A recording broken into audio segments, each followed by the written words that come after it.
তোষামোদ নয়, ক্ষমতাকে প্রশ্ন করেই গণমাধ্যমের কাজ। আমরা প্রশ্ন করতে চাই আপনার হয়ে, জানাতে চাই আপনি যা জানতে চান। শুরু করছি গ্লোবাল টেলিভিশনের নিয়মিত আয়োজন প্রশ্নগুলো সহজ। আমি নাজমুল আশরাফ। এই অনুষ্ঠানে আমরা চলমান নানা ঘটনার তথ্য বক্তব্য তুলে ধরি, অতিথিদের কাছে জানতে চাই সেসব তথ্য বক্তব্যের প্রতিক্রিয়া ও বিশ্লেষণ। সাবেক প্রধান নির্বাচন কমিশনার KM নুরুল হুদাকে গলায় জুতার মালা পরিয়ে হেনস্থা করার ঘটনায় আবারও আলোচনায় এসেছে মব ভায়োলেন্স। গতকাল রাজধানীর উত্তরার বাসায় ঢুকে একদল লোক নুরুল হুদাকে বের করে আনেন, তাকে জুতার মালা পরান, জুতা দিয়ে আঘাত করেন, শারীরিকভাবে আঘাত করেন, ডিম ছুঁড়ে মারেন এবং এই সব কিছুই হয় পুলিশের উপস্থিতিতে। সেসব ছবি সামাজিক মাধ্যমে ছড়িয়ে পড়ে, গণমাধ্যমেও এর খবর প্রকাশিত হয়েছে। এ নিয়ে নানা রকমের প্রতিক্রিয়া হয়েছে। জুলাই গণ অভ্যুত্থানের পর জনগণের ক্ষোভ বা জনরোষের কথা বলে অনেকগুলো মব ভায়োলেন্স বা সংঘবদ্ধ সন্ত্রাসের পক্ষে সরকার বা অনেককে আমরা কথা বলতে শুনেছি। এই সব ঘটনা অনেক দিন চলেছে, তারপরে যখন ঘটনা কমে এসেছে, একটা স্বাভাবিক পরিস্থিতি তৈরি হয়েছে, আইন শৃঙ্খলা বাহিনী কিছুটা তৎপর হয়েছে, তারপরও মব ভায়োলেন্স থামে নাই। নানানভাবে ব্যক্তির উপর, দল, গোষ্ঠী, প্রতিষ্ঠান, দলীয় অফিস, কারো বাড়ি, এমনকি স্বাধীনতা সংক্রান্ত বিভিন্ন রকমের ভাস্কর্য, জাতীয় নেতাদের আপনার মূর্তি, এই সব কিছুই মব ভায়োলেন্সের শিকার হয়েছে। সবশেষ শিকার হলেন সাবেক একজন প্রধান নির্বাচন কমিশনার। সবাই বলছেন যে যেভাবে তাকে অপদস্থ করা হচ্ছে, অপমান করা হয়েছে, এটি কোনোভাবেই মেনে নেওয়া যায় না, এটি আইনের শাসন না, এভাবে চলতে পারে না। কিন্তু এরকম ঘটনা এ পর্যন্ত গত 10 মাসে যতগুলোই ঘটেছে, কোনো কোনো ক্ষেত্রে সরকার নীরব ছিল, কোনো কোনো ক্ষেত্রে দেরিতে তারা একরকমের প্রতিক্রিয়া দিয়েছে, আবার একটি বিবৃতি দিয়েছে, এগুলো চলতে পারে না, হতে পারে না, যারা দায়ী তাদেরকে আইনের আওতায় আনা হবে, এরকম বিবৃতি সবসময় সরকার দিয়েছে, এবারও তাই দিয়েছে। স্বরাষ্ট্র উপদেষ্টাও একই রকমের কথা বলেছেন। মানবাধিকার সংগঠনগুলো বলছে সরকার এরকম বিবৃতি দিয়ে দায় এড়াতে পারে না। আমরা আজকে আলোচনা করতে চাই এই মব ভায়োলেন্স বা সংঘবদ্ধ সন্ত্রাস নিয়ে। আমাদের আজকের আলোচনার বিষয় মব সন্ত্রাসের শেষ কোথায়। আজকের বিষয়ে আলোচনার জন্য আমরা স্টুডিওতে আমন্ত্রণ জানিয়েছি জাতীয় পার্টির অতিরিক্ত মহাসচিব ব্যারিস্টার শামীম হায়দার পাটোয়ারি। শামীম ভাই, আপনাকে স্বাগত জানাচ্ছি। এবং বাসদের সহকারী সাধারণ সম্পাদক জনাব রাজিকুজ্জামান রতনকে। রতন ভাই, আপনাকে স্বাগত জানাচ্ছি। শামীম ভাই, আপনি আইনজীবী, আপনি রাজনীতিবিদ, আপনি সাবেক আইন প্রণেতা। মব ভায়োলেন্স বাংলাদেশে থামছে না কেন? একটা হচ্ছে যে সরকার এই বিষয়ে আসলে সচেষ্ট না, কারণ একটা মবটাকে সরকার সরাসরি পারসিভ করছে না, মবের ভিকটিম সরকার হচ্ছে না। এবং যেটি হোসেন জিল্লুর রহমান সাহেব কালকে বলেছেন একটা প্রোগ্রামে, যে এই সরকার কুম্ভকর্ণ থিওরি নিয়েছে, যা কিছু ঘটবে ঘটবে, ফান্ডামেন্টাল কিছু জায়গায় তার আঘাত না আসা পর্যন্ত তারা ওভারলুক করছে। রাষ্ট্র আর মব একসাথে চলতে পারে না। রাষ্ট্রতন্ত্র তো তন্ত্র, রাষ্ট্র মানে সংবিধানতন্ত্র, সংবিধানতন্ত্র মানে সীমাবদ্ধ তন্ত্র। সেই সীমাবদ্ধের মধ্যে থাকবে আইনের শাসন, সেখানে অ্যারেস্ট হবে, অ্যারেস্টের সময় কি কি নিয়ম থাকবে, অ্যারেস্টের পরে আপনাকে 24 ঘন্টার মধ্যে প্লেস করতে হবে, আপনাকে অ্যারেস্ট করার পরে লয়ারের সাথে কথা বলে দিতে হবে। এগুলোর ব্যত্যয় আওয়ামী লীগের আমলে হয়েছে বলেই আওয়ামী লীগের পতন হয়েছে এবং ইতিহাসের ধারাবাহিকতা ভিন্ন দিকে চলে গেছে। এখন তো নতুন ধারাবাহিকতায় আমরা আইনের শাসন দেখতে চাই, সংবিধানের শাসন দেখতে চাই, রাষ্ট্র শাসন দেখতে চাই। তাহলে সরকার যদি থাকে, সরকার থাকতে হবে। আর যদি সরকার যদি না থাকে, তাহলে সরকার থাকবে না। কিন্তু সরকার থাকবে আবার মব থাকবে, এটা তো হতে পারে না। এটা তো কোনো পৃথিবীর কোনো দেশে আমরা শুনিনি, দেখিনি, জানিনি, শুনিনি। এই জন্য তো ছাত্ররা আন্দোলন করেনি। এখন যদি কেউ অপরাধী হয়ে থাকে, তাকে অ্যারেস্ট করবেন। আমরা গত 6-7 দিনে দেখলাম বেশ কিছু অনেক অ্যারেস্ট হচ্ছে, অ্যারেস্ট হতেই পারে মামলা থাকলে। তার মধ্যে একজন শামসুল আলম সাহেব, মোহন সাহেব, পিওর একাডেমিশিয়ান, সারা জীবন পড়ালেখা করেছে, পরিকল্পনা কমিশনের সচিব ছিলেন, পরিকল্পনা কমিশনের সদস্য ছিলেন এবং পরে টেকনোক্র্যাট মন্ত্রী হয়েছিলেন অল্প সময়ের জন্য। ভোট টোটো করেননি চাঁদপুরে। তো আওয়ামী লীগ খুব যে করতেন তাও না, আওয়ামী লীগের কোনো পদ শেষের দিকে নিয়েছিলেন, আগে ছিল না। তো ওনাকেও অ্যারেস্ট করা হলো, ওনার বিরুদ্ধে মামলা আছে, মামলা তো সবার বিরুদ্ধেই আছে। তো সবাইকে কি অ্যারেস্ট করা খুব প্রয়োজন? নারায়ণগঞ্জের আইভি, তাকে অ্যারেস্ট করা কি খুব প্রয়োজন ছিল? সে তো জানা মতে বিরোধী দলকে কখনো অন্যায় করেনি বা কোনো হত্যা করেনি বা কাউকে ক্রস ফায়ার দেয়নি, মানে পারসেপশন যেটা বলে। অর্থাৎ একটা অ্যানিহিলেশন প্রসেস চলছে এবং যে কারণে এই মবটা শক্তিকে অ্যানিহিলেট করতে চায় মনে হচ্ছে এটা আওয়ামী লীগকেই আপাত দৃষ্টিতে অ্যানিহিলেট করার চেষ্টা করা হচ্ছে, যেটা আসলে কখনো অ্যানিহিলেট করা যায় না কাউকে। আরেকটা হচ্ছে এই সরকারের তো নিজস্ব কোনো রাজনৈতিক দল নাই, এবং এনসিপি অনেক জায়গাতেই এনসিপি খুব একটা জনপ্রিয় হতে পারেনি, ব্যাপক জনসমাগম করতে পারেনি, এবং পুলিশ অনেকটা রিলাক্টেন্ট সব বিষয়ে, প্রশাসনও রিলাক্টেন্ট, কারণ একটা অন্তর্বর্তী সরকারের অন্তর্বর্তী দায় কেউ নিতে যাচ্ছে না। তাহলে সরকার একটা ভয়ের কালচার তৈরি করছে, সেটা হচ্ছে মব। এই মবের ভয়ে অনেকেই চুপ থাকছে, অনেকে পালিয়ে থাকছে, অনেকে কথা বলছে না। এতে সরকারের লাভ কি হচ্ছে? এতে সরকার লাভ হচ্ছে যে সরকার একটা অথরিটেরিয়ান, সেমি অথরিটেরিয়ান রিজিমের মধ্যে চলে যাচ্ছে। সরকারের লাভ হচ্ছে না, দীর্ঘমেয়াদে সরকারের প্রচুর দায় আসছে, এগুলো সবই সরকারি দায়ের মধ্যে আসবে। যখন ইতিহাস লেখা হবে, বাংলাদেশের ঘটনাপঞ্জিকা লেখা হবে, তখন তো এই মবগুলোকে এভাবেই লেখা হবে। তো আমি মনে করি ডেফিনেটলি স্বরাষ্ট্রমন্ত্রী উনি একটু বিবৃতি দিয়েছেন যে সহ্য করা হবে না, তো উনি তো সহ্য করেই যাচ্ছেন, মেনে নেওয়া হবে না, উনি তো মেনেই নিচ্ছেন। মেনে না নিয়ে উনি কী করছেন? যারা ভিডিও করলো তাদের বিরুদ্ধে শাস্তিমূলক ব্যবস্থা নিতে পারতেন, তাদেরকে আপনি 54 ধারে অ্যারেস্ট করতে পারতেন, আইন হাতে তুলে নেওয়ার জন্য কিছু শাস্তিমূলক ব্যবস্থা নিতে পারতেন। আমার কাছে মনে হচ্ছে বাংলাদেশ চলছে না, বাংলাদেশ আন্দোলন হচ্ছে। আজকে সরকারি চাকরি বিধিমালার জন্য আন্দোলন হচ্ছে, প্রবাসীর আন্দোলন করছে, এনবিআর আন্দোলন হচ্ছে, আবার মব হচ্ছে, ঘটনা একসাথে 8টা-10টা ঘটছে, যেগুলো রাষ্ট্রের স্বাভাবিক ধারাবাহিকতায় চলছে না। এই রাষ্ট্রকে স্বাভাবিক ধারাবাহিকতায় নেওয়ার জন্য কি করা উচিত ছিল 10 মাসে সরকার সেটা করেনি। এবং নির্বাচন সবাই করছি আমরা, নির্বাচনের দিকেও সরকার যাচ্ছে না, সরকার জাস্ট দেশটা চালাচ্ছে। আর কিছু আন্দোলনকারী, কিছু বিপ্লবী, তারা তাদের ব্যক্তিগত আদর্শটা এখন চাপিয়ে দেওয়ার চেষ্টা করবে, এবং খুব দ্রুত বাংলাদেশে আমি মনে করি 71 ভার্সেস আদার্স একটা পোলারাইজেশন হয়ে যাবে, প্রগতিশীল ভার্সেস আদার্স একটা পোলারাইজেশন হয়ে যাবে, ইসলামিস্ট বা ultra Islamist versus others liberal, এটা একটা পোলারাইজেশন হয়ে যাবে, এবং একটা বিভাজিত সমাজ সম্পূর্ণভাবে, যেটা একসময় হয়েছিল শাহবাগ এবং হেফাজত, আমরা দেখেছিলাম 12 সালে, 13 সালে, 14 সালে শাহবাগের মিটিংয়ে বিশাল লোক, তারা যুদ্ধাপরাধীর ফাঁসি চাচ্ছে। আবার কিছুদিন পরে ইসলামের শাসন, শরিয়া আইনের জন্য হেফাজতের বিশাল আয়োজন। জাতিটা দুর্বিভক্ত হয়ে গেছে। এই বিভক্ত জাতিকে এক করার উদ্যোগ কেউ নিল না, এবং এই বিভক্তি কিন্তু দীর্ঘমেয়াদী চলবে। আমি মনে করি ডক্টর ইউনূস স্যার বা এই সরকারের উচিত ছিল এই বিভক্তিটিকে যেভাবেই হোক রিডিউস করা, কিন্তু কোনো একটা অজানা কারণে এই বিভক্তিকে তারা উস্কিয়ে দিয়েছে।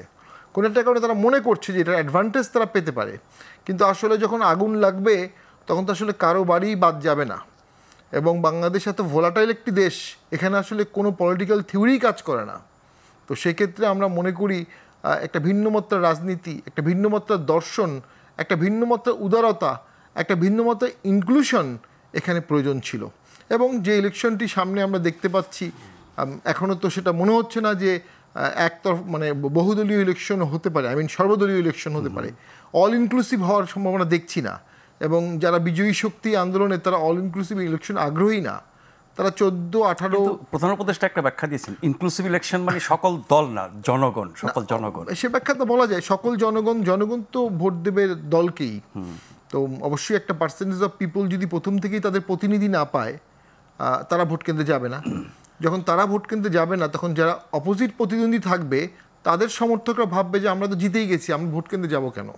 যে কারণে আমাদের মেয়র তাপস সাহেব যখন ভোট করেছিলেন 5% থেকে 10% ভোট পেয়েছিলেন। 2 ঢাকার ভোট হয়েছিল আওয়ামী লীগের আমলে, 10% বেশি ভোট আসেনি, সিল টিল মেরেও। তাহলে আমরা যে ইলেকশনটি সামনে হচ্ছে, এটি লো কাস্টিংয়ের একটা ইলেকশন আমরা দেখতে পাচ্ছি। জেনে শুনে বুঝে আমরা সকলেই সেই লো কাস্টিং ইলেকশনের দিকে যাচ্ছি। তাতে কি সমস্যার সমাধান হবে? 14 তো রিপিট হয়ে যাবে, আজ হোক কাল হোক। এবং আমার মনে হচ্ছে আওয়ামী লীগও চাচ্ছে একটা একতরফা ভোট হোক। একটা একতরফা ভোট হলে তারা 14 কালিমা থেকে নিজেদেরকে বের করতে পারবে। তো এই বিষয়গুলোতে তো আমার মনে হয় একটা দীর্ঘমেয়াদী 10 বছরের একটা পরিকল্পনা করা উচিত ছিল, 10 বছরের একটা রোডম্যাপ করা উচিত ছিল, 10 বছরের একটা বন্দোবস্ত করা উচিত ছিল। সেটা কেউ করলো না, এটাই আমাদের দুঃখ। জি রতন ভাই, মব কালচার চালু থাকলে কার লাভ? ধরুন আমরা যে গণতান্ত্রিক ব্যবস্থার কথা বলি, সেই গণতান্ত্রিক ব্যবস্থায় তো গণতান্ত্রিক আইনের শাসন দরকার। শুধু আইনের শাসন হলে হবে না। আইনের শাসনের কথা বলে আগে সেটা বলে যে র্যাবের শাসন ছিল, এখন সেটা মবের শাসনে রূপান্তরিত হয়েছে। দুটাই উদ্দেশ্য কিন্তু এক, জনগণের মুখটাকে বন্ধ করে রাখা। কেন জনগণের মুখটা বন্ধ করে রাখার প্রয়োজন হয়? অভ্যুত্থানের মধ্য দিয়ে তো জনগণ কথা বলতে চেয়েছিল, কিন্তু কথা বলতে চেয়ে মানুষ তো প্রশ্ন করতে শিখেছিল যে কাজ করেছিল গত 15 বছর, তা যদি অন্যায় হয়, তা যদি অগণতান্ত্রিক হয়, সেই কাজ করলে এখন কি তা গণতান্ত্রিক হবে? এই প্রশ্ন তো মানুষ করতে চাইবে। মানুষ তো এটাও করতে চাইবে, লুটপাট দুর্নীতি করা যদি মানে অবৈধ হয় এবং তার বিরুদ্ধে মানুষ যদি ক্ষুব্ধ হয়, এখন যদি লুটপাটের খবর শুনি তাহলে মানুষ কি ক্ষুব্ধ হওয়ার অধিকার রাখে না? কিংবা যদি নির্বাচনটাকে নিজের মতো করে নেওয়ার কারণে আগের সরকারকে আমরা অগণতান্ত্রিক ফ্যাসিস্ট বলি, এখন যদি নিজের মতো করে নির্বাচন করে নেওয়ার কেউ পরিকল্পনা করে তাহলে সেও কি একই দোষে দুষ্ট হবে না? ফলে এই প্রশ্নগুলোই কিন্তু গণতন্ত্রের প্রাণশক্তি। এটার মধ্যে দিয়ে কিন্তু শাসক গোষ্ঠী সবসময় সে প্রশ্নের মধ্যে থাকে বলে সতর্ক থাকে, সচেতন থাকে এবং কখনো কখনো সে স্বেচ্ছাচারী হতে বাধা পায়। শাসক গোষ্ঠীর হাতে তো সব থাকে, পুলিশ থাকে, আর্মি থাকে, কখনো কখনো তার প্রশাসন থাকে এবং কখনো কখনো বিচার বিভাগও থাকে। তারপরে শাসক গোষ্ঠী কেন শেষ পর্যন্ত পার পায় না? কারণ সংগঠিত জনগণ এই সমস্ত শক্তির চেয়েও বেশি শক্তি রাখে। যে কারণে শাসক গোষ্ঠী দুটো কাজ করে, যে জনমতটা শাসক গোষ্ঠীকে প্রশ্ন করে সেই জনমতটাকে যদি একটু বিভ্রান্ত করে দেওয়া যায় অথবা তাদেরকে যদি উত্তেজিত রাখা যায়, তারা যেন উত্তেজনার মধ্যে সঠিক প্রশ্ন এবং সঠিক উত্তরটা খুঁজে না পায়, এটাও কিন্তু পরিকল্পিতভাবে করা যায়। এই জন্য নোয়াম চমস্কির একটা দারুণ এই ব্যাপারে আছে, গবেষণামূলক লেখাই আছে যে কিভাবে কখনো কখনো ক্ষমতায় থেকেও আপাত উচ্ছৃঙ্খলাটাকেও পরিকল্পিত উচ্ছৃঙ্খলতার দিকে নিয়ে যাওয়া হয়। তা আমরা সেটাই দেখি। মব কালচার হতো না এতদিন পর্যন্ত, চলতো না এতদিন পর্যন্ত যদি রাষ্ট্র এখানে ভূমিকাটা পালন করত। তাহলে কি এটা বুঝতে হবে যে রাষ্ট্র কখনো কখনো প্রশ্রয় দিয়ে যাচ্ছে? রাষ্ট্র কেন ভূমিকা নিচ্ছে না? ভয়ে, নাকি তারা চাইছে এরকমটা হোক? ভয়ের চাইতেও বড় কথা হচ্ছে যে এইরকম একটা অরাজকতা থাকাটা কারো কারোর জন্য লাভজনক। যেমন তাহলে আপনি এইভাবে কি নির্বাচন হতে পারে? ফলে নির্বাচনটাকে যারা প্রলম্বিত করতে চান, দীর্ঘায়িত করতে চান বা দীর্ঘদিন পরে করতে চান, তাদের জন্য এটা একটা জিনিস তৈরি হবে। তার মানে যারা নির্বাচন দীর্ঘায়িত করতে চায় তাদের সাথে সরকারের অবস্থানের মিল আছে, একটা মিল আছে। দ্বিতীয় আরেকটা আছে যেটা শামীম ভাই খুব দারুণভাবে বলেছেন, যে কখনো কখনো অতীতের শাসনের লেজিটিমেসি দেওয়ার জন্য এরকম হতে পারে, যে তাহলে আগে আর কি খারাপ ছিল। এখন অনেকেই সমালোচনা করলেই তো ফ্যাসিস্টের দোষ বলে শক্তির পক্ষে এসব হয়ে যায়। অনেকে তো এখন বলে না যে এই বর্তমান সরকারের সমালোচনা করলেই বলবেন যে আপনারা তো হচ্ছেন আবার ফ্যাসিস্টের দোষ। কিন্তু এই কাজগুলো করার মধ্য দিয়ে কিন্তু আলটিমেটলি কী হয়? আলটিমেটলি এটাই হয় যে 14 সালে যেরকম নির্বাচন হয়েছে এবারও কি তাই হবে? আচ্ছা, কেউ যদি বলে 400টা সিটের মধ্যে 300টাই তারা পাবেন যারা এখন দলটা রেজিস্ট্রেশনই করেন নাই, তারাও যদি এটা বলেন, তখন তার যদি সমালোচনা করেন আর তার কারণে যদি আপনার বিরুদ্ধে মব থাকে, তাহলে আপনি দুটো কাজ করবেন। প্রথমত ভয় পেয়ে চুপ করে থাকবেন, অথবা আপনিও কোনো না কোনোভাবে মবকে জাস্টিফাই করতে গিয়ে গণতন্ত্রের যে প্রাণসত্তা সেটাকে ধ্বংস করবেন। এখন অনেকে বলে না যে হ্যাঁ এই কারণে মব জাস্টিফাইড। আসলে মব তো জাস্টিফাইড না, জাস্টিফাইড হচ্ছে মুভমেন্ট। আর মব হচ্ছে ওই মুভমেন্টকে আমরা গুলিয়ে ফেলছি এবং মবকে আমরা ওই মুভমেন্টের অধিকার হিসেবে দেখছি। তাতে করে হয় কি, মুভমেন্টের যে নৈতিকতা থাকে সেটা নষ্ট হয়ে যায়। যে কারণে দেখুন, সেই দিন পুলিশের গুলির সামনে দাঁড়াতে যে ছেলেটা ভয় পায়নি, আজকে সে টাকার প্যাকেটের কাছে মাথা নত করছে। অথবা এমন এমন খবর বেরিয়ে আসছে যে খবরটা দেখলে মনে হবে যে এই ছেলে মেয়েরাই, তারা না জীবনের ঝুঁকি নিয়ে রাস্তায় নেমেছিল, তাহলে আজকে কেন তারা এই পথে পা বাড়ালো? ফলে এগুলোকেও বিবেচনা আমাদের করতে হবে। তা সবচেয়ে বড় কথা, যদি একটা গণতান্ত্রিক সংস্কৃতি আমাদের গড়ে তুলতে হয়, তাহলে মব সংস্কৃতির বিপক্ষে দাঁড়াতে হবে। রাষ্ট্র তো শুধুমাত্র পুলিশ না, মব সংস্কৃতির ব্যাপারে আমরা রাজনৈতিক বক্তব্য সমালোচনা দেখি, কিন্তু কোন রাজনৈতিক শক্তি বা পক্ষ কি খুব কার্যকরভাবে মবের বিরুদ্ধে রাস্তায় নেমেছে? দুটো রাজনৈতিক শক্তি দুভাবে নামতে পারে। একটা হলো সে তার কর্মীদেরকে দিয়ে জনগণকে প্রভাবিত করতে পারে, আর একটা হতে পারে রাষ্ট্র এবং প্রশাসনকে চাপ দিতে পারে, জনগণ রাষ্ট্র এবং প্রশাসনকে চাপ দিতে পারে যা হচ্ছে তা ঠিক নয়। বিশেষ করে গতকাল যে ঘটনাটা ঘটল, 14, 18, 24-এর নির্বাচনকে আমরা অগণতান্ত্রিক নির্বাচনের একটা বিষয় বলেছি, এবং এই নির্বাচনের মধ্য দিয়ে একটা রাষ্ট্র কিভাবে একটা দলকে ফ্যাসিস্ট হয়ে উঠতে সহযোগিতা করে তা আমরা দেখেছি রাষ্ট্রীয় পৃষ্ঠপোষকতায়। তাহলে সেই নির্বাচন যারা করেছিলেন তাদের তো বিচার হওয়া উচিত, কিন্তু বিচার হওয়ার নামে এই কাজ করলে তাদের প্রতি তো সিম্প্যাথি তৈরি হয়। এখন কি হবে? এখন হবে ভবিষ্যতে যারা নির্বাচন কমিশনার হবে তাদের একটা সিগন্যাল হয়ে গেল যে তুমি যদি আমার মতো না চলো তোমাকেও কিন্তু এরকম পরিণতি ভোগ করতে হতে পারে।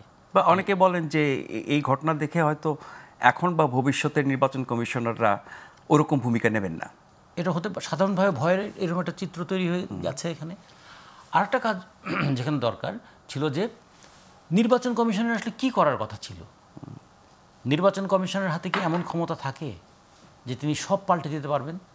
তিনি বলতে পারতেন যে আমাকে যে ধরনের সহযোগিতা রাষ্ট্রের অর্গানগুলোর করার কথা ছিল তা করেনি, যে ধরনের তথ্য আমার দেওয়ার কথা ছিল তা দেয়নি, আমিও একটা ভুল তথ্যের শিকার হয়েছি, ফলে সে একটা নিজেকে কনফেন্স করে বলতে পারে যে আমি একটা ভুল তথ্যের শিকার হয়েছি। অথবা সে যদি একটা খারাপ নির্বাচনকে যুক্তিসঙ্গত করে থাকে তাহলে তার কারণে তিনি যে শপথভঙ্গ করেছিলেন একটা সুষ্ঠু গ্রহণযোগ্য নির্বাচনের, সেই শপথভঙ্গের অভিযোগে তিনি অভিযুক্ত হবেন।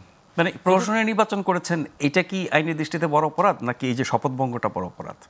শপথভঙ্গটা বড় অপরাধ, কারণ শপথটাই ছিল তিনি কোনো দিকে পক্ষপাতিত্ব করবেন না, ফলে এইটাই তার অপরাধ হয়ে গেল। কারণ এইটার কারণেই কিন্তু প্রহসনের নির্বাচন বলি কিংবা অন্য সমস্ত কিছু আসতে পারত। ফলে একই ঘটনায় দুইজনের বিচার কিন্তু একরকম হবে না, কারণ যার দায়িত্ব যত বেশি তার বিচারটাও তত বেশি সফিস্টিকেটেড হওয়া উচিত, আর যার দায়িত্ব যত কম তার বিচারটা তত ক্রুড বা রুড হলেও চলে। যখন প্রধান নির্বাচন কমিশনার, যিনি একজন সাংবিধানিকভাবে যে পদটা আছে এবং যিনি বোধহয় আমি যদি ভুল না করি তিনি বোধহয় সুপ্রিম কোর্টের বিচারপতির সমান, বিচারপতির সমান, তাকে অপসারণ করতে হলো এই সুপ্রিম জুডিশিয়াল কাউন্সিল দিয়ে অপসারণ করতে হলো। এই পদমর্যাদার যিনি, তাহলে তাকে তো বিচার করতে হবে সেই রকম একটা সফিস্টিকেশনের জায়গায় যাতে পরবর্তীতে কেউ আসলে বলে যে এখানে পান থেকে চুন খসলেও কিন্তু আমি আদালতের কাছে যেতে বাধ্য হব। তো এটা না করে তাকে যে আজকে জুতাপেটা করা হলো, এটার মধ্য দিয়ে তিনি যতটা অপমানিত হয়েছেন তার চেয়ে বেশি অসম্মানিত হয়েছেন কিন্তু সাধারণ মানুষ। সাধারণ মানুষ কিন্তু এটা দেখতে চায় নাই। সাধারণ মানুষ অন্য সব দিক বাদ দেন, একজন বয়স্ক মানুষের গায়ে হাত তোলাটাকেও পছন্দ করে না। ফলে সেই সাধারণ মানুষ হয়তো কিছুই বলবে না, কিন্তু তারা এই কাজটাকে যে পছন্দ করে নাই, এটা আপনি দেখেন ইতিমধ্যে সবাই যে বলতে শুরু করলো আমরা এটা চাই নাই, আমরা এটা করতে চাইনি, তার মানে তারাও পাঁচটা বুঝতে পেরেছেন। তো যদি এখন নৈতিক জায়গা থেকে আমরা বলি, যদি আপনারা এটা না চেয়ে থাকেন তাহলে রাষ্ট্রকে শুধু বিবৃতি দিয়ে দায়িত্ব শেষ করবে? বারবার তাই করছে, তার মানে হচ্ছে যে রাষ্ট্র বিবৃতি দিয়ে শেষ করছে, কঠিন কঠোর হচ্ছে না। তারা চাইছে এরকম পরিস্থিতি তৈরি হোক, নির্বাচনের পরিবেশ যাতে বিঘ্নিত হয় এবং নির্বাচন পিছিয়ে যায়। বিষয়টা কি এরকম সহজ হিসাব? সহজ না হলেও এটা একটা সাধারণ, মানে অনেকটা হয় না যে করোলারিতে একটার প্রসঙ্গে আরেকটার প্রসঙ্গে আরেকটা মেলালে অনেক রকম এরকম হয়ে যায়, এবং কেউ কেউ তখন বলতে পারবে যে পরিস্থিতি ভাই এতে করে তো নির্বাচন আসলে করা যাবে না। বিএনপি তো দ্রুত নির্বাচন চায়। এই কে এম নুরুল হুদার ঘটনাটি বিএনপির কর্মীরা ঘটিয়েছে, যেটি গণমাধ্যমে এসেছে খবর, এবং তারাই মামলা করেছে সাবেক 3 নির্বাচন কমিশনার সহ 24 জনের বিরুদ্ধে। বিএনপি এই অবস্থায় এসে এই উদ্যোগ নেওয়া, এই পরিস্থিতি ঘটানোর উদ্দেশ্য কি থাকতে পারে?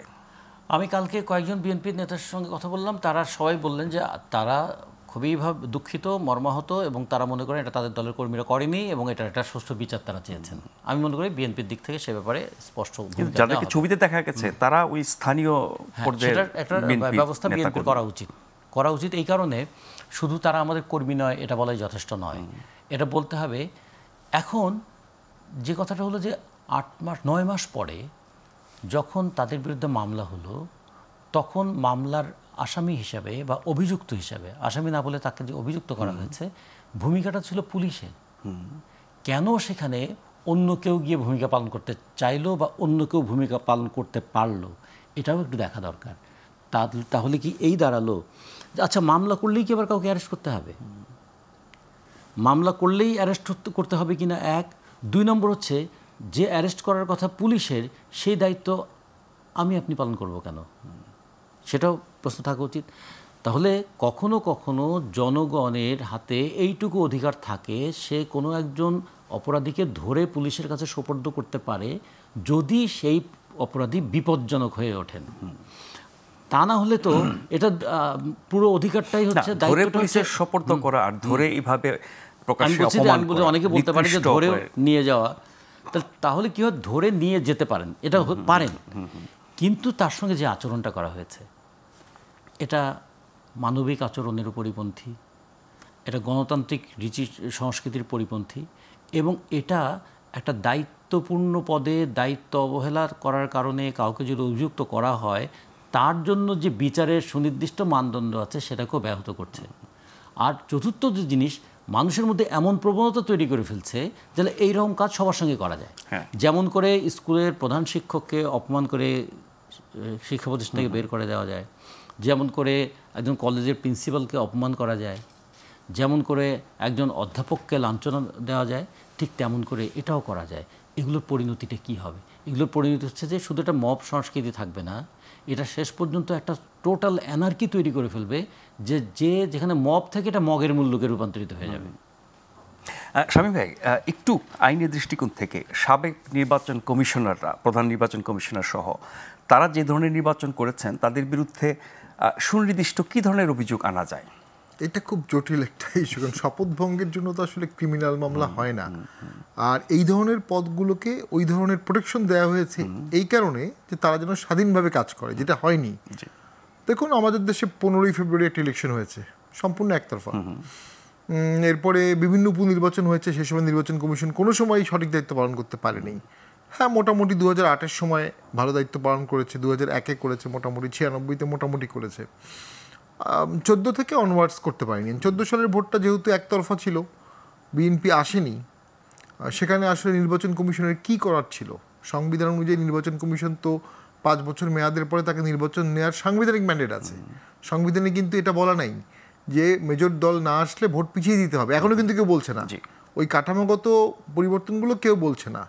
18-র ভোটটা প্রশ্নবুদ্ধ, প্রচুর রাতের ভোট, ওখানে স্টাফিং হয়েছে। এই স্টাফিং ঠেকাতে না পারার দায়িত্ব প্রশাসন, নির্বাচন কমিশনের ব্যাপকভাবে আছে। তবে সেটার জন্য ক্রিমিনাল অপরাধ হবে কি না, ইলেকশন সংক্রান্ত যে আইনগুলো আমাদের আছে, representation of people's orders act বা যেগুলো আছে, সবগুলো তো ইলেকশন মিসকন্ডাক্ট করবে প্রার্থীরা অথবা প্রার্থীর পক্ষে অন্য কেউ। ইলেকশন কমিশনের বিরুদ্ধে তো কোনো অভিযোগ করার কোনো বিধানই নেই কোথাও।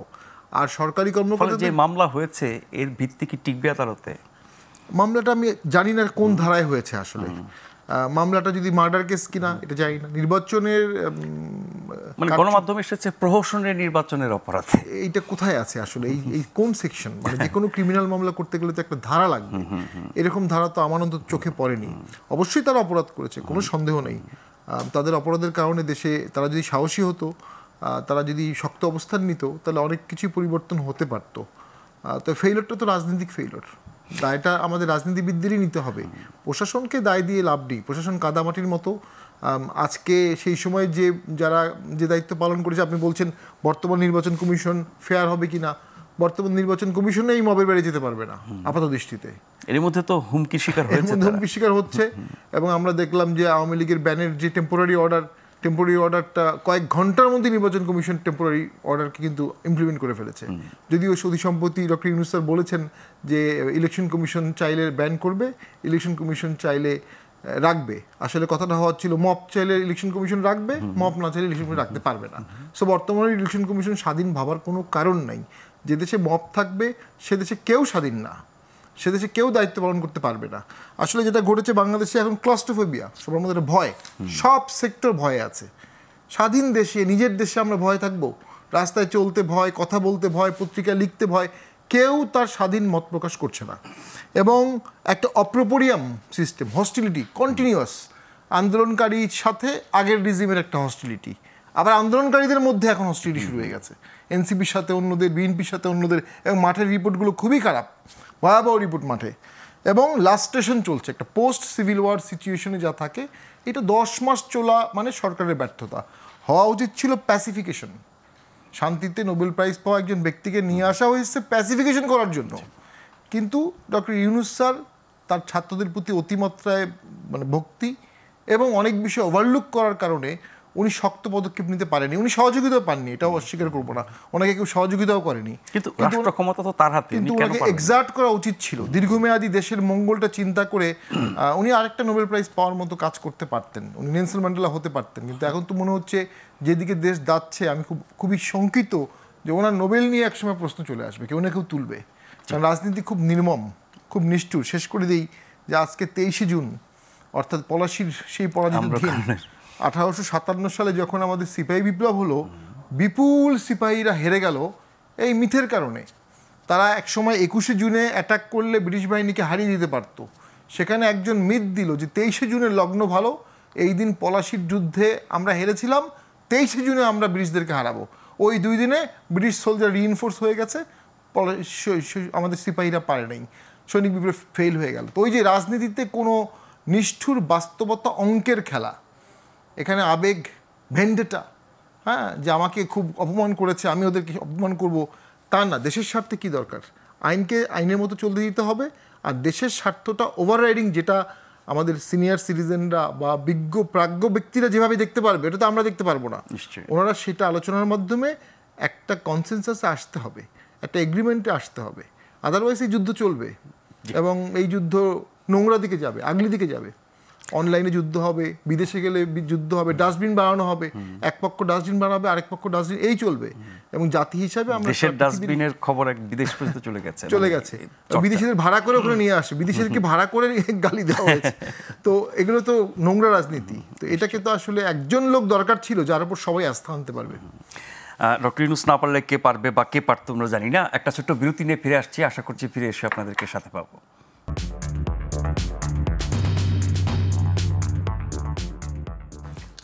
ধন্যবাদ আমাদের সঙ্গে থাকবার জন্য। আজ আমরা কথা বলছি মব সন্ত্রাসের শেষ কথায়। আমাদের সাথে আছেন ব্যারিস্টার শামীম হায়দার পাটোয়ারি এবং জনাব রাজিকুজ্জামান রতন। রতন ভাই, এই অভিযোগ যেটি শেরেবাংলা নগর থানায় দায়ের করা মামলা, সেটি হচ্ছে প্রহসনের নির্বাচনের মাধ্যমে জনগণকে ভোটাধিকার থেকে বঞ্চিত করার অভিযোগে। এবং এই মামলায় জনাব কে এম নুরুল হুদাকে আদালতে হাজির করার পর 4 দিন রিমান্ড মঞ্জুর করেছেন আদালত।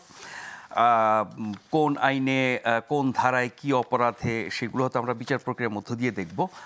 3 জন নির্বাচন কমিশনের বিরুদ্ধে একই রকমের অভিযোগ, 14, 18, 24-এ। তার মধ্যে একজনের এই অবস্থা, বাকি 2 জন নিশ্চয়ই এখন আতঙ্কে আছেন।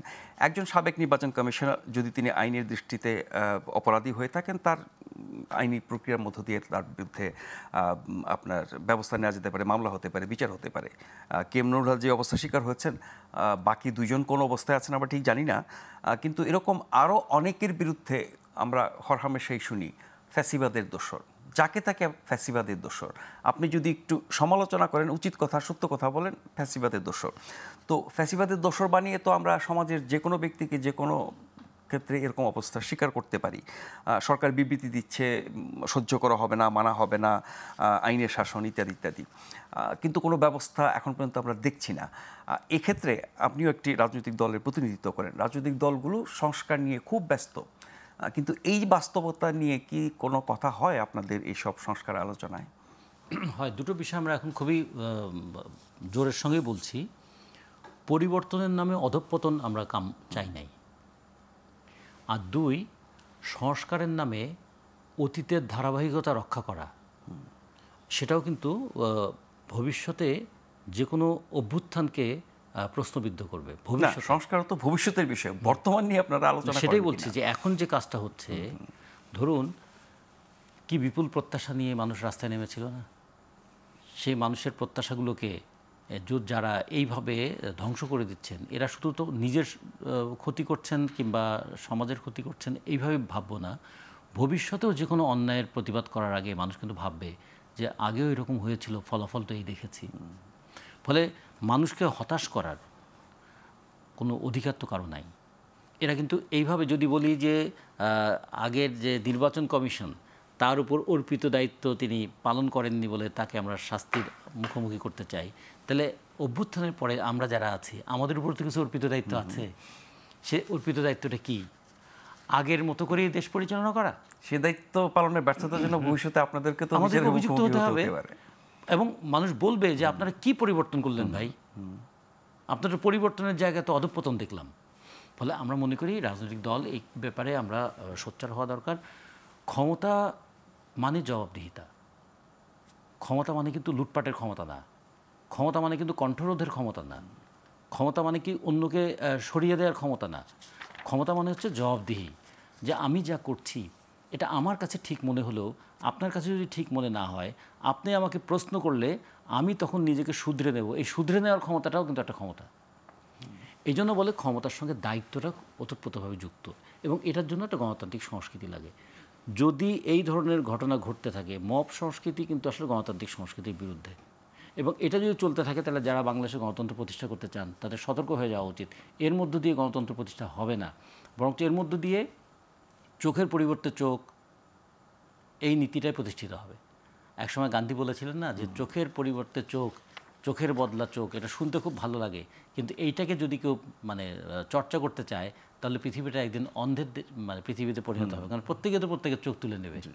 তা আমরা কি চোখ তুলে নেওয়ার সেই জায়গায় আছি, নাকি চোখ খুলে দেখতে চাই যে কাজ আগের শাসনামলে অন্যায় ছিল সেই কাজ যদি এই শাসনে হয় তাকেও যদি অন্যায় বলতে পারি, তখন বুঝতে হবে যে আমার ভিতরে গণতান্ত্রিক চেতনা আছে। আর যদি যে কাজ আগের সরকারের আমলে হয়েছিল সেই কাজ আমার সময় হলে আমি এটাকে জাস্টিফাই করি, তাহলে বুঝতে হবে সেই স্বৈরাচারের ভূত তো আমার মধ্যেই আছে। ফলে দোষর যদি বলতে হয় তাহলে তারাই তো হচ্ছে সত্যিকারের দোষর, যারা আগের মতো করে এই দেশটা পরিচালনা করতে চায়। তো ফলে আমার মনে হয় এই বিতর্কগুলো থাকা উচিত। একটা আতঙ্কের পরিবেশ তৈরি হয়েছে, একটা ভয়ের সংস্কৃতি আবার তৈরি হয়েছে। আগে ছিল প্রশাসনিক ভয়, একটা নিয়ন্ত্রিত স্বৈরাচার, এখন হচ্ছে অনিয়ন্ত্রিত স্বেচ্ছাচার। তাহলে এই দুটোই কিন্তু গণতন্ত্রের জন্য ভয়ানক বিপদ। আমরা এই দুটোর বিরুদ্ধেই জনগণকে দাঁড়ানো যেমন আহ্বান জানাই, পাশাপাশি এটাও মনে করি যে এই যে মানুষের মধ্যে কান পাতলে কিন্তু শোনা যায় দুই ধরনের হাহাকার। এক ধরনের হাহাকার হচ্ছে আমার চাকরি ব্যবস্থাটা কি হবে, জীবনযাপনটা ভালো হবে কি না, এগুলো নিয়ে যেমন একটা অর্থনৈতিক ক্ষেত্রে তার একটা হাহাকার আছে। আর্ট আছে, আমার মেয়েটার স্বাধীনভাবে পথ চলতে পারছে তো, আমি বাইরে যে কোনো সময় 10 জন মানুষ এক জায়গায় একত্রিত হয়ে হঠাৎ করে একটা কথা তুলে আমি তার অনুভূতিতে আঘাত করেছি এই কথা বলে আমাকে যে ওখানে হেনস্থা করবে না, এবং হেনস্থা করলে আমি যে কোনো প্রতিকার পাবো কি না, এই জায়গায় তো মানুষ পড়ে গেছে না। এখন 10-15 জন মানুষ একসাথে হলেই কিন্তু যে কোনো একটা মানুষের, আপনার 40 বছরের সাংবাদিকতার যে ইতিহাস, আমি 40 সেকেন্ডে সেটাকে কালিমালিপ্ত করে দিতে পারি। তাহলে কি দাঁড়ায়? কোনো মানুষের কোনো সংগ্রাম, কোনো অর্জন, কোনো কষ্টকর অতীত অভিজ্ঞতা সব কি এই মবের কাছে বিলীন হয়ে যাবে? এই প্রশ্ন যারা এগুলো থামাচ্ছে না তারা নিজেরও কি অবস্থা শিকার হতে পারে না কোনো এক সময়? হতে পারে না, মানে কি তারা হওয়ার দ্বার প্রান্তে আছে। ঠিক যেমন করে 24-এর 5ই আগস্টের আগে কিংবা 16ই জুলাইয়ের আগে অনেকে অনেক কিছু ভাবে নাই যেটা 5ই আগস্টের পরে হয়েছে, ঠিক এখনও যদি অনেকে মনে করেন যে যা যা তারা করছেন এটা তারা আজীবন করতে পারবেন, তাহলে কিন্তু তারাও ওই একই ভুল করবেন। ইতিহাসের সবচেয়ে নির্মম শিক্ষা তো ওইটা, যেটা স্বামী বলেছেন যে ইতিহাস খুব নির্মম, রাজনীতিও বড় নিষ্ঠুর। এটা ঠিক, কিন্তু নির্মমতা এবং নিষ্ঠুরতার মধ্যে কিন্তু আর একটা জিনিস আছে, সেটা কি, যে সে কাউকে ছাড় দেয় না।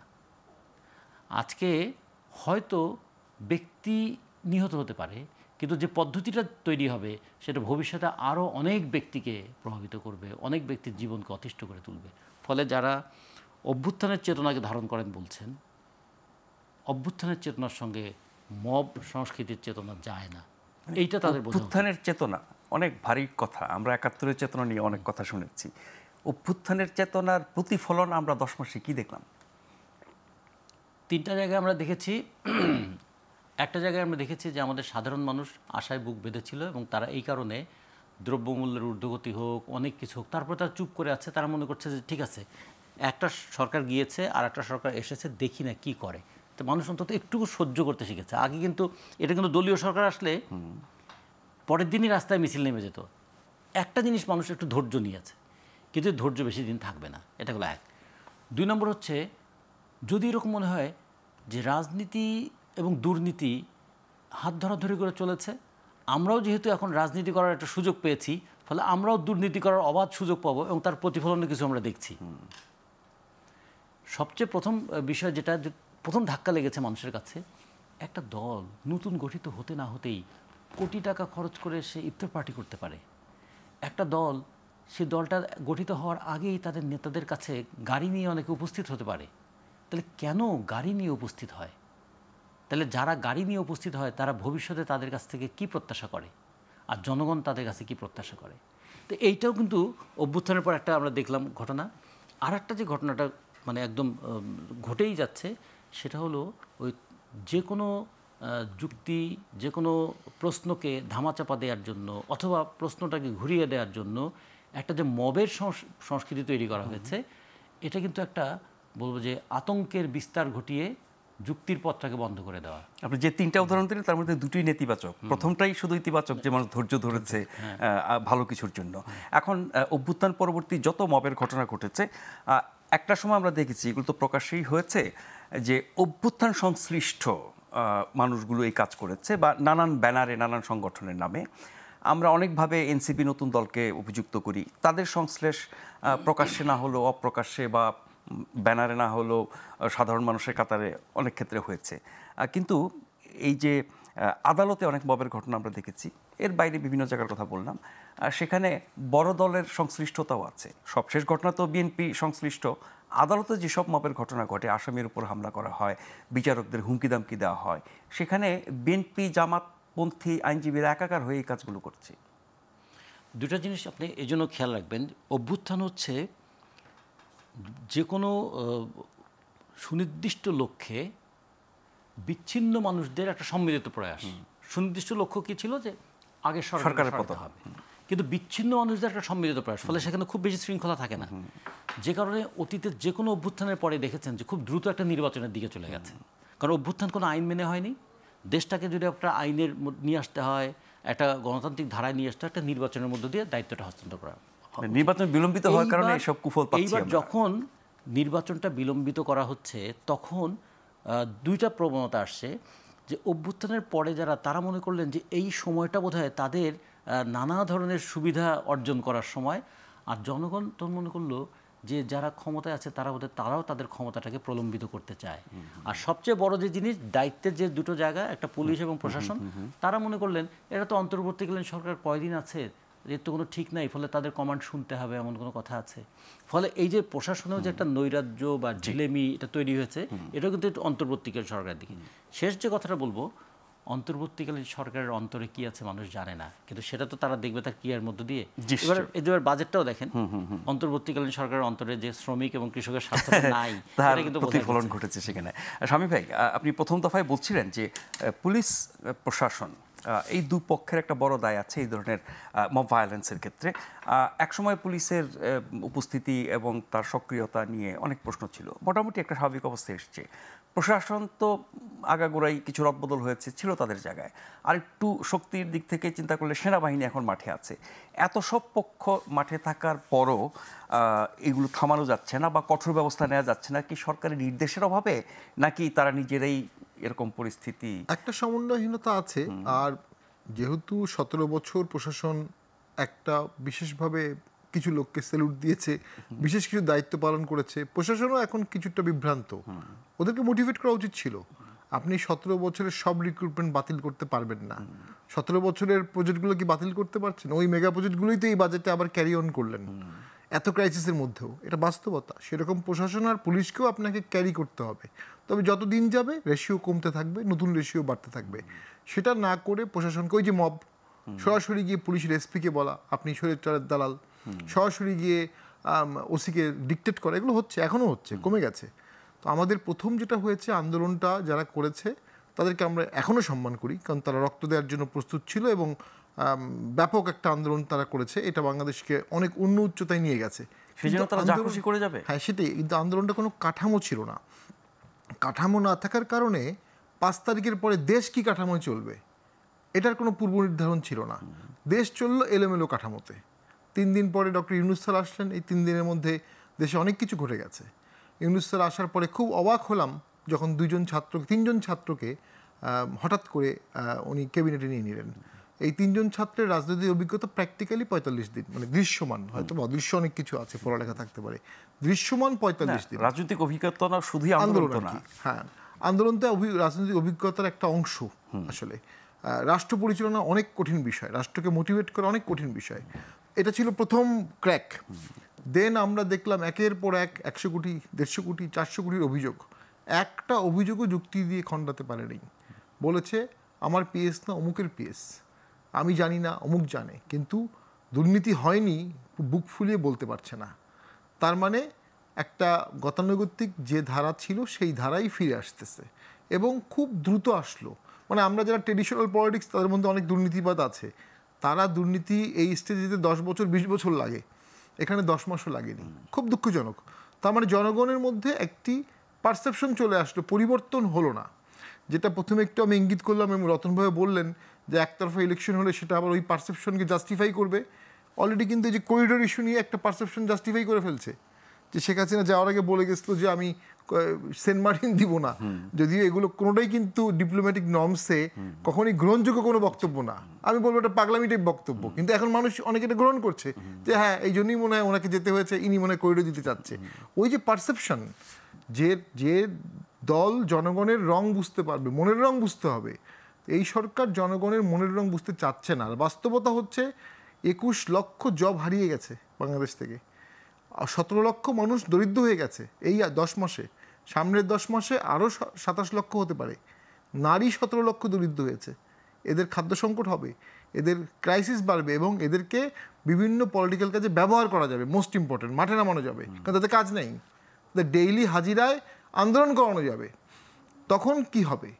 তখন পুলিশের কি ভূমিকা হবে, প্রশাসনের কি ভূমিকা হবে? 16 বছর তো আওয়ামী লীগ, পুলিশ, প্রশাসন, আওয়ামী লীগ, বিজেপি সব মিলে একটা আয়রন ক্ল্যাড ছিল। সে আয়রন ক্ল্যাড দিয়ে ধাক্কা দিয়ে সব দমন করে দিত। সেই আয়রন ক্ল্যাড ছাড়া তো আপনি এখন কোনো আন্দোলন বা ধাক্কা দমন করতে পারবেন না। সেই ক্ষেত্রে একটা সমঝোতা, আন্ডারস্ট্যান্ডিং লাগবে, যেটি আমি বারবার বলছি। এবং ওই সমঝোতা ছাড়া ঝুঁকি কমছে না, রিস্ক কমছে না, ইনভেস্টমেন্ট আসবে না। ফরেন ইনভেস্টমেন্ট কখন আসবে? যখন দেশ শান্ত হবে। তো দেশ যদি শান্ত না হয়, ইনভেস্টমেন্ট যদি না হয়, মানুষ যদি বেকার বেশি হয়, আসলে অতিতাত্ত্বিক পলিটিক্যাল ডিসকাশন তো সাধারণ মানুষের কোনো কাজে আসে না। সাধারণ মানুষের চাকরি দরকার, খাবার দরকার, শিক্ষা দরকার, কাপড় দরকার, ট্রাফিক জ্যাম মুক্ত দেশ দরকার। ঢাকা শহরের ট্রাফিক নিয়ন্ত্রণে সরকার সম্পূর্ণ ব্যর্থ। এবার ঈদের ট্রাফিক জ্যাম নিয়ন্ত্রণে সম্পূর্ণ ব্যর্থ। কোনো আগ্রহই ছিল না সরকারের। সাধারণ মানুষের ভোগান্তি কমানোর কোনো আগ্রহই নেই। কেন নেই? কারণ আমি তো ভোটে দাঁড়াবো না, অথবা আমি ভোট চাই না। এসব সমস্যার ব্যাপারে কোনো চাপও তো নাই, কোনো চাপ নাই। চাপ ওই যে মবের ভয়ে কেউ চাপ দিতে পারছে না। মব তো হওয়া উচিত ছিল জনগণের স্বার্থে, যে এই ইস্যুগুলো জনগণের জন্য আমরা ঠিক করতে হবে। ঠিক আমাদের এই ছাত্র বন্ধুরা, ইয়াং ফ্রেন্ডসরা কোনো পলিটিক্যাল পোস্ট না নিয়ে জনগণের স্বার্থে যদি চাপের ভূমিকাটা পালন করতো, এদের মধ্যে অনেকেই ন্যাশনাল পর্যায়ের নেতা হতে পারত। কিন্তু অঙ্কুরেই অনেকে বিনষ্ট হয়ে গেছে। জি, আরেকটা বিরতি নিয়ে ফিরে আসবো। আরও কিছু আলোচনা বাকি আছে, আশা করছি এবারও আপনাদেরকে সাথে পাবো।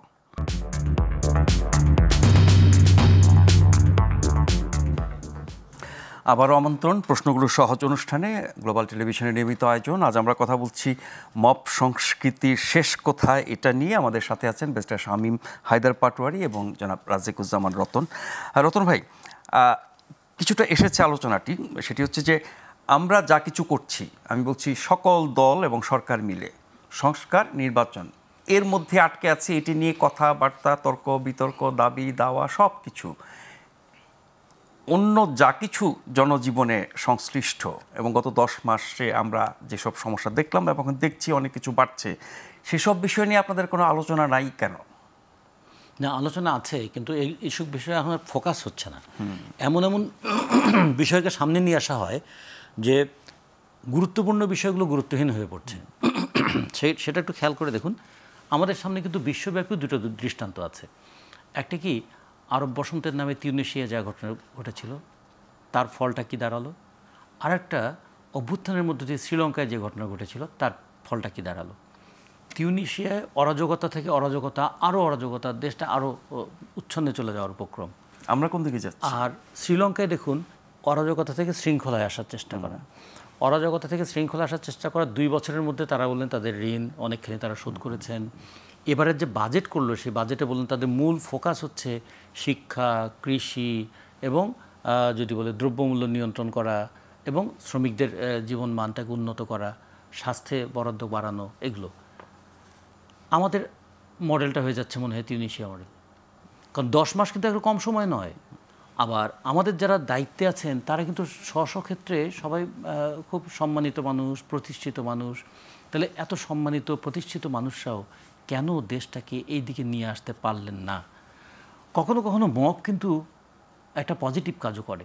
যেমন অভ্যুত্থানের পরে যদি এই যে যুবশক্তিটা এসেছিল, তাদেরকে যদি একটা এইরকম জায়গায় নিয়ে আসা যেত, যেটা আমাদের প্রধান উপদেষ্টা বললেন না, আমাকে তো ছাত্ররাই ক্ষমতায় বসিয়েছে, তাহলে এত জনতার অংশগ্রহণকে তিনি ইগনোর করলেন। তো সেটা যদি বলতেন যে এটা ছাত্র জনতার একটা বিপুল আকাঙ্ক্ষার প্রতীক হিসেবে আমি এখানে এসেছি, আমি এমন কোনো কাজ করব না যাতে করে মানুষের আকাঙ্ক্ষাটা মানে পদদলিত হয়, তাহলে সেক্ষেত্রে কী করতে পারতো? আজকে ধরুন এই ইয়ং জেনারেশনকে কত পজিটিভ কাজে লাগানো যেত, যে তোমরা তো একটা উন্নত সমাজের স্বপ্ন দেখে বুকের রক্ত দিয়েছো, তো তোমরা সেই দায়িত্বটা কি শুধুই সরকারের? সরকারেরই প্রধানত। সরকার মানে কাউকে না কাউকে তো গাইড করতে হবে, সে গাইড করার কাজ, কত কাজ, দ্রব্যমূল্য, চাঁদাবাজি, এগুলো বন্ধ করার কাজে নিয়োগ না করে বরঞ্চ এরাই এতে যুক্ত হয়ে গেল, সেটা বন্ধ করার কাজে উদ্যোগী করা যেতে পারত।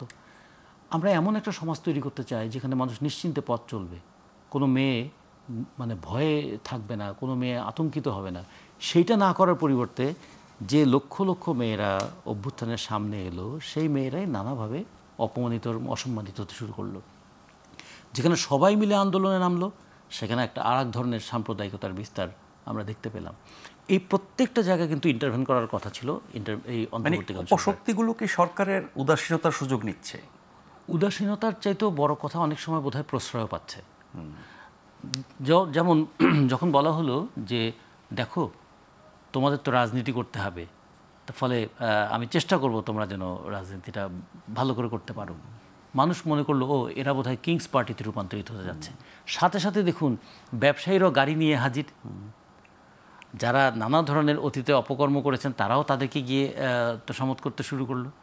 এবং এই যে ছেলে মেয়েগুলো এত বড় একটা তাৎপর্যপূর্ণ ঘটনা ঘটানোর সামনের কাতারে থাকলো, তারা সবাই কিন্তু আবার এই পুরনো সংস্কৃতির মধ্যে আটকা পড়ে গেলেন। এটা কিন্তু পার্টির সমালোচনা আমরা যতটা করি বা যতগুলো ঘটনা আমাদের সামনে আছে এই দলের সাথে যুক্ত ব্যক্তিরা, তার চেয়ে অনেক বেশি ঘটনা কি অন্যান্য দলের সাথে যুক্ত? আপনি খেয়াল করে দেখুন শক্তি এবং সেই অনুযায়ী মাত্রা।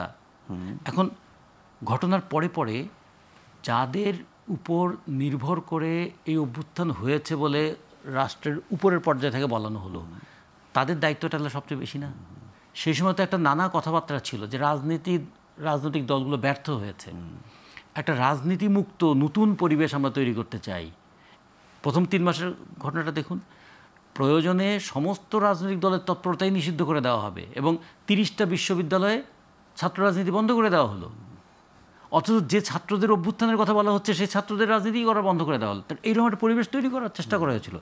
এই যে অন্ধকারের মধ্যেই তো অপশক্তিগুলো জেগে ওঠে, ফলে একদিকে রাজনৈতিক সচেতনতাটাকে নষ্ট করতে চেয়েছেন, আর একদিকে ছাত্রদের যে আন্দোলনের শক্তি সেটাকে অহমিকার শক্তিতে রূপান্তরিত করেছে। আমরাই করেছি, বাকি কেউ কিছু করে না। 10 মাসে আমরা যা ভুল করেছি অ্যাজ এ নেশন, এটাকে সংশোধনের সুযোগ নাই?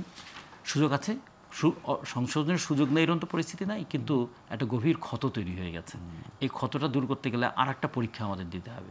সেই পরীক্ষায় আগামীতে যারা নির্বাচিত হয়ে ক্ষমতায় আসবেন তারা সেই পরীক্ষায় কতটুকু পাশ করতে পারবেন আমি জানি না, কিন্তু আমরা মনে করি যে তাদের সামনে একটা বড় চ্যালেঞ্জ হয়ে গেল যে ক্ষমতা পেলেই দুর্নীতিবাজ হয়ে যাওয়া যায়। এই যে সংস্কৃতি, এইটা কিন্তু ভবিষ্যতের জন্য একটা বড় অশনি সংকেত হয়ে গেল আমাদের। নির্বাচন কি ফেব্রুয়ারিতে হবে? নির্বাচন ফেব্রুয়ারিতে কেন? নির্বাচন কমিশন বলেছিলেন তারা জুলাইও করতে পারেন। তাহলে নির্বাচন তাহলে দেবে কি দেবে না? এবং সর্বশেষ নির্বাচন কমিশনার একটা কথা বলেছেন, নির্বাচন শুধুমাত্র নির্বাচন কমিশনের উপর নির্ভর করে না, নিশ্চয়ই সরকারের উপর নির্ভর করে, রাজনৈতিক দলগুলোর উপর নির্ভর করে। তা রাজনৈতিক দল তো চাইছেই, তাহলে স্টেক হোল্ডার যদি দুটো হয়, রাজনৈতিক দল এবং সরকার, তা রাজনৈতিক দলগুলো নির্বাচন চাইছে, সরকার তাহলে চাইছে না, এরকম একটা সন্দেহের জায়গা তৈরি হয়ে সব জায়গায় একটা ধূসর এলাকা থেকেই যাচ্ছে। স্বামী একদম শেষ পর্যন্ত চলে এসেছি, আমরা মব ভায়োলেন্স নিয়ে কথা বলছি। আপনার দল জাতীয় পার্টি মব ভায়োলেন্সের শিকার হয়েছে নানানভাবে, আপনাদের ঢাকার অফিস থেকে শুরু করে রংপুর পর্যন্ত, এবং প্রকাশ্যে আপনাদের বিভিন্ন অনুষ্ঠানে হামলা ইত্যাদি ইত্যাদি হয়েছে, সব কিছুই করা হয়েছে সেই একই উছিলায়, আপনার কি ফেসিবাদের দোসর ইত্যাদি নামে। আপনাদের রাজনীতি একরকম স্থবির হয়ে আছে বলে মনে হয়। সামনে নির্বাচন আসছে, কিভাবে এই অবস্থা কাটিয়ে উঠবেন? দেখেন, ভলটেয়ার একটা কথা বলেছে, you may not like my view but you have to respect my view. আর অমর্ত্য সেন বলে গেছেন, ডেমোক্রেসি মানে ব্যালট না, ডিসকাশন অ্যান্ড লিসেনিং। যাদের শোনার ক্ষমতা থাকবে না তাদের রাজনীতি করার প্রাথমিক যোগ্যতা নাই। এখন জাতীয় পার্টিকে যেভাবে করে গালি দেওয়া হয়েছে, যেভাবে করে জেলে নেওয়ার চেষ্টা করা হয়েছে, যেভাবে মিথ্যা মামলাগুলো দেওয়া হয়েছে, অসংখ্য মার্ডার মামলা। জাতীয় পার্টি কোনো লার্জ স্কেল দুর্নীতি করেনি, কোনো গুম হত্যার সাথে জড়িত না, কিন্তু অসংখ্য মার্ডার কেসে দেখা যায় জাতীয় পার্টির নেতাকর্মীদের নাম আছে। ওটাও এক ধরনের মব। এই যে মামলা দেওয়াটাও একটা মব। রাষ্ট্র সেই মবটা করছে, রাষ্ট্র সেই মবটা ঠেকাচ্ছে না। অসংখ্য নেতাকর্মীকে এয়ারপোর্টে আটকে দেওয়া হচ্ছে, এটাও একটা রাষ্ট্রীয় মব। রাষ্ট্রীয় পৃষ্ঠপোষকতা বেআইনি মব অনেক হচ্ছে। অনেকের জামিন হচ্ছে, পরে অ্যাপিলেট ডিভিশনে সেই জামিনগুলো স্টে হয়ে গেছে, অ্যাপিলেট অ্যাটর্নি জেনারেল সেগুলোকে জামিন অপোজ করছে। অনেকগুলোর ক্ষেত্রে সুনির্দিষ্ট অভিযোগ নাই। তো এই যে রাষ্ট্র কিন্তু ডিফারেন্সিয়েট করতে পারছে না কোনটা ন্যায় বিচার আর কোনটা সঠিক বিচার, কোনটা প্রকৃত হত্যাকারী আর কোনটা ভেগ অ্যালিগেশন। এই যে রাষ্ট্র আলাদা করতে পারছে না, ভোটের সময় কি হবে, ভোটের সময় কোনটা মব হবে, কোনটা সুষ্ঠু ভোট হবে, কে এনশিওর করবে? যে পুলিশ সামনে কাউকে মারা হচ্ছে, পুলিশ কিছু করছে না, ওই পুলিশ ভোটের দিন সুষ্ঠু ভোট করবে? এই প্রশাসন, এই মব খুবই ডিফিকাল্ট, খুবই কঠিন। এবং রাষ্ট্র কিন্তু ভোটের জন্য রাষ্ট্রকে তৈরি করছে না। সরকার ভোটের জন্য দেশকে, রাষ্ট্রকে তৈরি করছে না। সেটার জন্য একটা অথরিটি আগে এস্টাবলিশ করতে হয়, এমার্জেন্সি দিতে হয় প্রয়োজনে। আগে এমার্জেন্সি, পরে ভোট। 2008 সালে রতন ভাই এখানে আছেন, একাডেমিকভাবে উনি অনেক, 2008 সালের ভোটটা কিন্তু এমার্জেন্সির মধ্যেই হয়েছে। এমার্জেন্সি দিয়ে ঠান্ডা করে তারপরে জরুরি অবস্থা চলা অবস্থায় ভোট হয়েছে, কিন্তু ওটাকে জরুরি অবস্থা বলা যাচ্ছে না। তো এখন সামনের ভোটে জাতীয় পার্টি নির্বাচন বর্জন করেছে একবার 15 ফেব্রুয়ারি, আর 14 সালের ইলেকশনটা জেনুইনলি চেষ্টা করেছে বর্জন করতে, পুরোপুরি পারেনি। এর বাইরে জাতীয় পার্টি ভোট করা দল, বিপ্লবিক দল না, আন্দোলনের দল আমরা বলবো না, বা রক্ত দিয়েছে বা আন্ডারগ্রাউন্ডে গিয়েছে এরকম দল না। আমরা 91 থেকে 96 সালে 145টা 144 আমরা খেয়েছিলাম। অসংখ্য নেতাকর্মী সেই সময় আমাদের প্রিভেন্টিভ ডিটেনশনে ছিল, কিন্তু আমরা ভোটের মাধ্যমে এসেছি। আমরা ভোট করতে আগ্রহী যদি সুষ্ঠু পরিবেশ থাকে, তবে যদি মব থেকে থাকে, মব লিড গভর্নেন্স থাকে, যে ভোটের দিন যদি আমরা মনে করি সুষ্ঠু ভোট হবে না, তাহলে তো সেটা আত্মহত্যা করা সামিল হবে। সে আত্মহত্যায় জাতীয় পার্টি যাবে কি না এটা সামনের দিনগুলোতে বলবে। জাতীয় পার্টির একটি বাস্তবতা হলো, আওয়ামী লীগ, বিএনপি, জামাত বাদ দিলে বাকি যত দল আছে সব মিলেও জাতীয় পার্টির সমান হতে পারবে না। সো জাতীয় পার্টির রাজনৈতিক গুরুত্ব আছে, গণতন্ত্রের অন্তর্ভুক্তির গুরুত্ব আছে, এবং জাতীয় পার্টির একটা ভয়েস এবং রাষ্ট্র পরিচালনার অভিজ্ঞতা আছে। আমাদের দলে কিন্তু এরকম 30-40 জন আছে যারা মিলে দেশ চালাতে পারবে। আমাদের জাতীয় পার্টিকে দায়িত্ব দিলে এই 10 মাসে আমরা এর থেকে ভালো দেশ চালাতে পারতাম, কিন্তু আমাদেরকে স্বৈরাচারের দোষর গালি দেওয়া হয়, ভোটে অংশগ্রহণ করে আওয়ামী লীগকে বৈধতা দেওয়ার অভিযোগ দেওয়া হয়, এবং এই জন্য ফাঁসি চাওয়া হয়। আচ্ছা, ভোটে অংশগ্রহণের জন্য কি কারো ফাঁসি হতে পারে? এটা হচ্ছে আবেগের কথা। তো সেই আবেগের কথাগুলো বাদ দিয়ে সবাইকে নিয়ে দেশটা চলা, সবাই নাগরিক, আপনি তো কারো নাগরিকত্ব করতে পারবেন না। এটাও আরেকটা অন্যায় হচ্ছে, অসংখ্য মানুষের পাসপোর্ট দেওয়া হচ্ছে না, অসংখ্য মানুষের। কেউ হয়তো এমপি ছিল, তার রেড পাসপোর্ট ছিল, তাকে আর সবুজ পাসপোর্ট দেওয়া হচ্ছে না। তো ওই যে বললাম, ন্যায় বিচার কোনটা আর কোনটা ন্যায় বিচার না, ডিফারেন্ট করতে পারছে না, সব গুলিয়ে ফেলছে। এই যে গুলিয়ে ফেলছে, এখান থেকে রাষ্ট্রযন্ত্রের চিট ধরে যাবে, সরকারের চিট ধরে যাবে, এবং মানুষ একটা পর্যায়ে ক্ষুব্ধ হতে হতে একসময় রাস্তায় নেমে যাবে এবং সম্পূর্ণ কোলেট্রাল পারপাসে নেমে যাবে, এবং সেগুলো সরকার সামাল দিতে গেলে রক্ত ঝরে যেতে পারে। জি, আমি 1 মিনিটে জানতে চাইবো, সেটি হচ্ছে যে আপনি রাষ্ট্রকে দায়ী করছেন ন্যায় অন্যায়ের ব্যাপারে। স্পেসিফিক্যালি বলতে গেলে সেটি তো আসলে আদালতের ব্যাপার, একেবারে লোয়ার জুডিশিয়ারি থেকে সর্বোচ্চ আদালত পর্যন্ত। আদালতের বাস্তবতা কি এই ন্যায় অন্যায়ের ক্ষেত্রে বড় ভূমিকা রাখছে? আদালত এক্সার্ট করতে পারছে না তার আদালতটাকে। সে একজন ডিস্ট্রিক্ট জাজ, তার প্রেমিসটা কন্ট্রোল করতে, তার কোনো নিজস্ব পুলিশ ফোর্স নাই, আদালতে তার জুডিশিয়াল পুলিশ ফোর্স নাই, তার অথরিটিও নাই, তার জনসম্পদও খুবই লিমিটেড। কিন্তু কাউকে না কাউকে লিডারশিপ দেখাতে হবে। আমি একটা উদাহরণ দিই, যখন ছাত্রকে গুলি করে হত্যা করা হয়েছিল, তখন যদি সেই সময় চিফ জাস্টিস একটা স্বপ্রণোদিত হয়ে রুল দিতেন ছাত্রকে গুলি করা যাবে না, তখন কিন্তু তার কাছে একটা লিডারশিপ চলে আসতো। বিভিন্ন ক্রাইসিসে জুডিশিয়ারি এইভাবে লিডারশিপ নিয়ে নেয়, এখনও নিয়ে নিতে হবে মব থেকে দেশকে বাঁচানোর জন্য। নিশ্চয়ই। অনেক ধন্যবাদ শামীম ভাই, অনেক ধন্যবাদ রতন ভাই, যারা অনুষ্ঠান দেখছিলেন শুরু থেকে বা পরে যুক্ত হয়ে, প্রত্যেকে ধন্যবাদ জানিয়ে আজকের মতো শেষ করছি। অনুষ্ঠানটি পুনঃপ্রচার হবে আগামীকাল সকাল 8টায়, আর এই অনুষ্ঠানে ফিরে আসবো আগামীকাল রাত 9টায়। সেই পর্যন্ত সবাই ভালো থাকবেন, শুভরাত্রি।